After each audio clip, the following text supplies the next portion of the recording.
Chapter 6. Hazard. Hazard wondered how much of his life he'd spent bent over toilet cisterns. Probably whole days, if you added it all up. How many potentially lethal bacteria was he hoovering up, along with a roughly chopped line of Columbia's finest nose candy?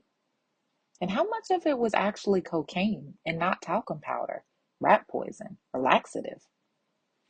These were all questions that wouldn't be bothering him for very much longer, as this was the last line and the last gram of coke that he was ever going to buy. Hazard searched in his pockets for a banknote before remembering that he'd used his only 20 on the bottle of wine that he was halfway through drinking. In this fancy, overpriced wine bar, a 20 bottle that was closer on the spectrum to methylated spirits than fine wine. But it did the job. He checked all his pockets, pulling out a folded up sheet of paper from inside his jacket, a copy of his resignation letter. Well, that had a nice symbolism to it, he thought, as he ripped off a corner and rolled it into a tight tube. After a hefty sniff, the familiar chemical taste hit the back of Hazard's throat, and within minutes, the edginess he'd been feeling was replaced by a sense of, if not euphoria, the days that were long gone, then at least well-being. He crumpled the rolled paper along with the tiny plastic bag that the powder had been in, and threw them into the toilet bowl, watching as they were sucked into the depths of London's sewers. Carefully, Hazard lifted up the heavy porcelain lid of the toilet cistern and leaned it against the wall. He took his iPhone, the latest model, obviously, out of his pocket and dropped it into the water, filling the cistern. It made a satisfying plop as it sunk to the bottom. Hazard replaced the lid, trapping the phone inside, alone in the dark. Now, he couldn't call his dealer, or anyone who knew his dealer. The only number on that phone he knew by heart was his parents', and that was the only number he needed, although he'd have a fair bit of making up to do when he next called it. Hazard checked his reflection in the mirror, wiping away any telltale signs of white powder from under his inflamed nostrils, then walked back to his table, with more of a strut in his step than he'd had when he left. His positivity was partly chemical, but he also felt a tinge of something he hadn't felt for a long while: pride. He looked quizzically at the table. Something was different. The bottle of wine was still there, along with 2 glasses, so it looked like he was waiting for someone rather than drinking alone, and the dog-eared copy of the Evening Standard he'd been pretending to read. But there was something else, too. A notebook. He'd had one like it when he was a rookie trader, filled with snippets of information he'd gleaned from the FT and hot tips thrown at him, like treats to an enthusiastic puppy, by the veterans on the trading floor. But this one had "The Authenticity Project" written on the cover. It sounded like a load of New Age nonsense. He looked around for anyone suitably spiritual who might have mislaid it, but there was just the usual crowd of midweek drinkers, busily shrugging off the stresses of the workday.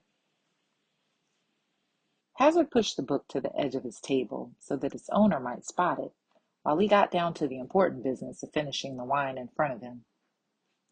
His last bottle of wine. Because cocaine and wine went together, like fish and chips, eggs and bacon, MDMA and sex. If he was going to give up one, he had to give up the other. Along with this job, because after years of surfing the markets on a wave of chemical high, he didn't think he could do it, or wanted to do it, sober. Sober. What a horrible word. Serious, sensible, solemn, staid, steady. Nothing like Hazard himself, who was a case of nominative determinism in action. Hazard put his hand firmly on his right thigh, which was jiggling up and down under the table. He realized that he was also grinding his teeth. He hadn't slept properly for 36 hours, since the night he'd spent with Blanche. His head was wired and desperate for more stimulation, fighting against his body, which was bone-deep tired and yearning for oblivion. Hazard was, he realized, finally exhausted with it all, with his life and the constant merry-go-round of uppers and downers, the sleaziness of the desperate calls to his dealer, the constant sniffing and the increasingly dramatic nosebleeds. How had the occasional line at a party that made him feel like he could fly turned into something he had to do just to get out of bed in the morning? Since nobody seemed to be interested in the abandoned notebook, Hazard opened it. Densely packed handwriting covered the page. He tried to read it, but the letters danced around on the page. Hazard closed one eye and looked again. The words settled down into more orderly lines. He flicked forward a few pages and found that there were two different types of handwriting. The first, a delicate calligraphy. The second, a simpler, rounder, more ordinary hand. Hazard was intrigued, but reading through one eye was tiring and made him look like a nutter, so he closed the book and pushed it into his jacket pocket. 24 hours later, Hazard was looking for a pen in his jacket and found the book again. It took him a while to remember how it had gotten there. His brain was a fog. He had a crashing headache, and although he was more tired than he could ever remember, sleep was elusive. He lay down on his bed, a tangle of musty, clammy bed sheets and duvet, clutching the book, and started to read. How well do you know the people who live near you? How well do they know you? Do you even know the names of your neighbors? Would you realize if they were in trouble or hadn't left their house for days? Hazard smiled to himself. He was a cokehead. The only person he was interested in was himself. What would happen if you shared the truth instead? Ha! He'd probably be arrested, certainly fired, although it was a bit too late to fire him now. Hazard read on. He rather liked Julian. If he'd been born 40 years or so earlier, or Julian 40 years later, he could imagine they'd have been friends, out on the town together, making out with a procession of eager girls and raising merry hell. But he wasn't at all sure about the idea of telling his story. He didn't want to tell it to himself, let alone anyone else. Authenticity was something he could do without. He'd been hiding from it for years. He turned the page. Who, he wondered, had picked up the book before him? My name is Monica, and I found this book in my cafe. Having read Julian's story about feeling invisible, you're probably imagining a stereotypical pensioner, all dressed in beige, with elasticated waists and orthopedic shoes. Well, I have to tell you, that's not Julian. I saw him writing in this book before he abandoned it, and he's the least invisible septuagenarian I've ever come across. He looks like Gandalf, but without the beard, and dresses like Rupert the Bear, in a mustard yellow velvet smoking jacket and checked trousers. He's right about having been gorgeous, though. Check out his self-portrait. It was in the National Portrait Gallery for a while. Hazard reached over for his mobile so that he could Google Julian's portrait before remembering that it was still submerged in the flesh mechanism of the local wine, Bar's Lou. Why had he thought that was a good idea? I'm afraid I'm far less interesting than Julian. Hazard didn't doubt it. He could tell just from her cautious, precise handwriting that she was an uptight nightmare. Still, at least she wasn't the sort of woman who drew smiley faces inside all her O's. Here is my truth, horribly predictable and boringly biological. I really want a baby. And a husband. Perhaps a dog and a Volvo, too. The whole stereotypical nuclear family thing, in actual fact.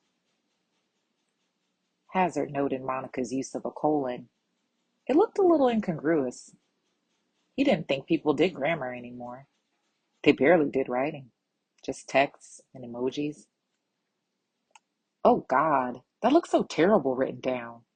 After all, I'm a feminist. I totally reject the notion that I need a man to complete me support me or to do the DIY even. I'm a businesswoman, and between us, a bit of a control freak. I'd probably be a terrible mother. But however hard I try to think rationally about the whole thing, I still feel like there's an ever expanding vacuum inside me that one day is going to totally swallow me up. Hazard stopped reading while he knocked back another two paracetamol. He wasn't sure that he could handle all this hormonal angst right now. One of the pills caught in the back of his throat, making him gag. He spotted a single strand of long blonde hair resting on the pillow next to him, the reminder of another lifetime. He flicked it onto the floor. I used to be a solicitor in a big, prestigious city firm. They paid me a small fortune in exchange for making their gender equality numbers look good and swapping my life for billable hours. I worked every moment I could, including much of the weekend. If I had any spare time, I'd head to the gym to run off the stress. The only social life I had revolved around work parties and client entertaining. I felt like I was still in touch with my school and university friends because I saw their status updates on Facebook, but I hadn't actually seen many of them in real life for years. My life might have carried on like this forever, nose to the grindstone, doing what was expected, achieving promotions and meaningless accolades, had it not been for something my mom said, and a girl called Tanya. I never met Tanya, or at least I don't think I did, but her life was much like mine. Another high-achieving city solicitor, but 10 years older than me. One Sunday, she went into the office as usual. Her boss was there.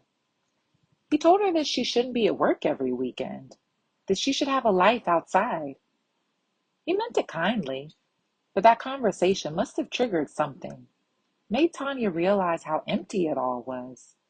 Because the next Sunday, she came into the office, as usual, took the elevator to the top floor, and jumped off the roof. The papers ran a photo of her on her graduation day, standing between her proud parents, eyes filled with hope and expectation. I didn't want to be Tanya, but I could see that was where my life was heading.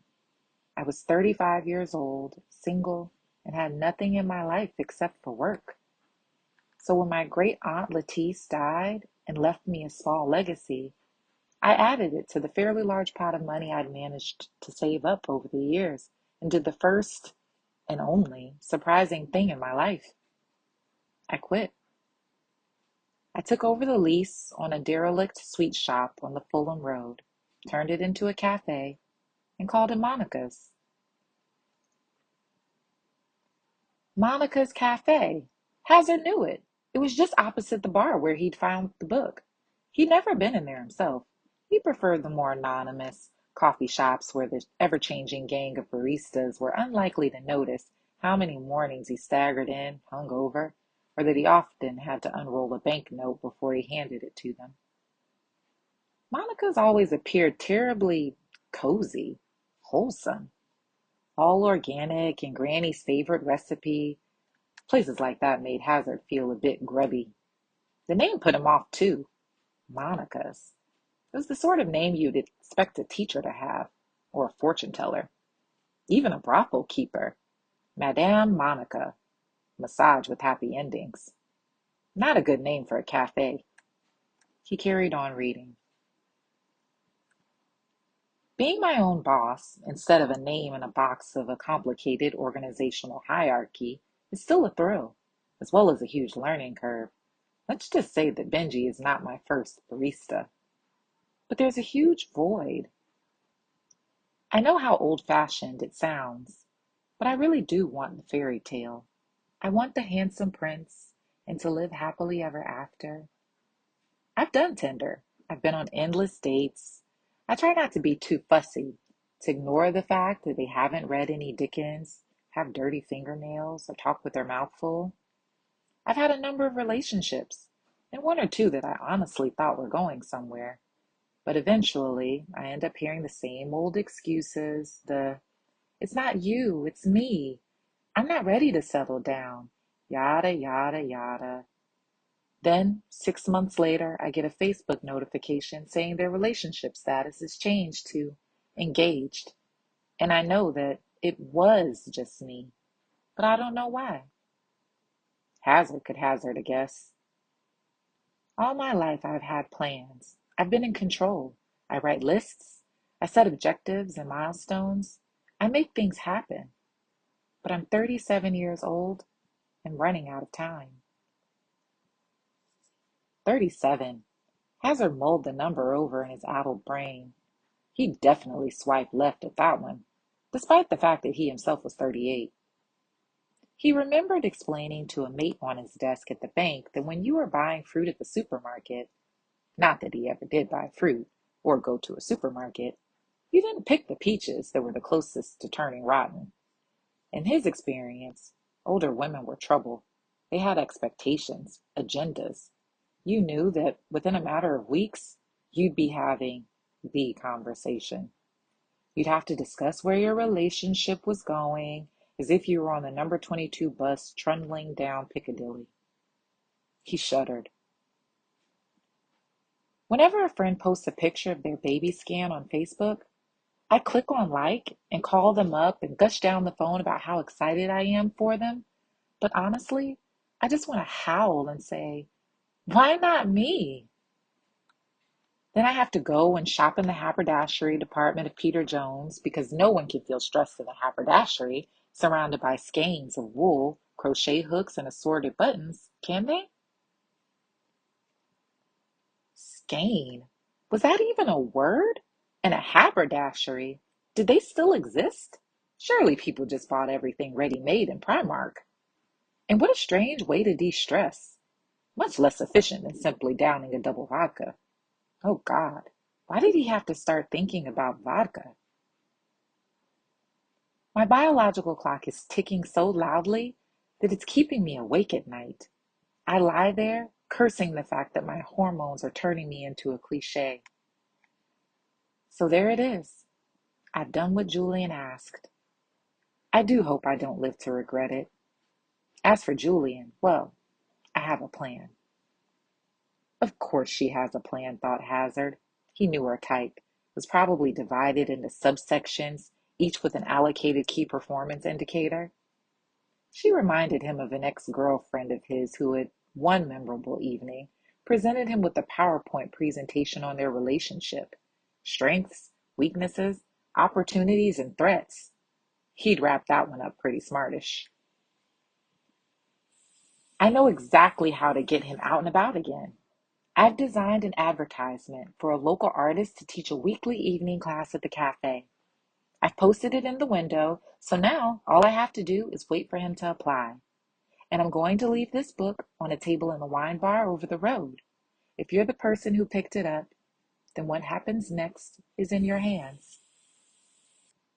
Hazard looked down at his hands, the antithesis of a safe pair.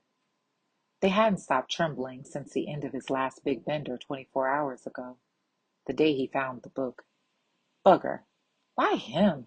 Apart from anything else, he was leaving the country tomorrow. He'd have to pass Monica's on his way to the tube station. He could pop in for a coffee, check her out, and give her the book back so she could hand it over to someone more suitable. Just as Hazard was closing the book, he noticed that Monica had written something else on the next page. P.S. I've covered this book in clear sticky backed plastic to give it a bit of protection, but please try not to leave it in the rain in any case.